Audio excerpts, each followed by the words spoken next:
Hey folks, it's Leonie here. Today I'm going to show you how to use the chop function on your Thermomix. Now this only applies to the TM6 and the TM7 Thermomixes. They have a mode that enables us to use a chop function. If you have a TM5, you can just use the turbo function, but do keep an eye on it. So let's have a look at how we do that.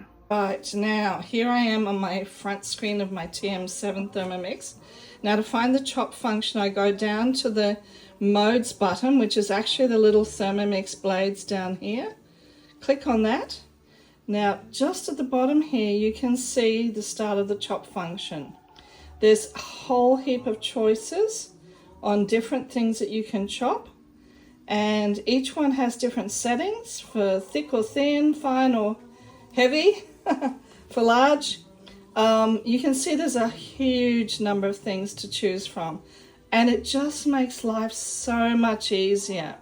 Now today I'm going to be slow cooking a lamb today, so I'm going to add in some carrots and some random veggies. I've got some onions, some garlic, I've got celery, I've got capsicum. I'm just going to basically chop those up quite finely, and what they're going to do as they're cooking is they're going to actually break down and form a sauce, so I don't have to add a lot of extra flour or thickening to it.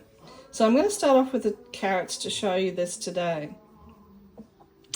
Now I can choose steamed or chopped. I'm not going to be steaming these per se. I want chopped carrots. I've got a choice of how many I want, and to be honest I'm not really sure how much I've got, but I'd say it's 100 to 200 grams. So I'm going to set that as my amount. Tick that off. And now I'm just going to add in my carrots. So I've got my carrots cut to about 2.5 to 3 centimeters. Pop those all in.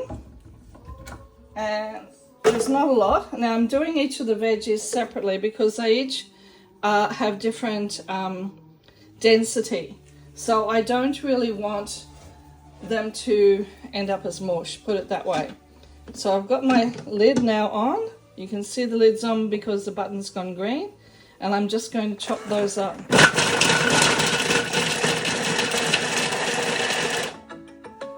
That was quick, wasn't it? Now let's have a look at how finely that has chopped. And I think it's about perfect for what I want. So look at that. Can you see that's chopped pretty finely chunky, I'd call it, finely chunky. So it's just perfect for what I want for my slow cook. So there you go. That's how easy it is to use the chop function.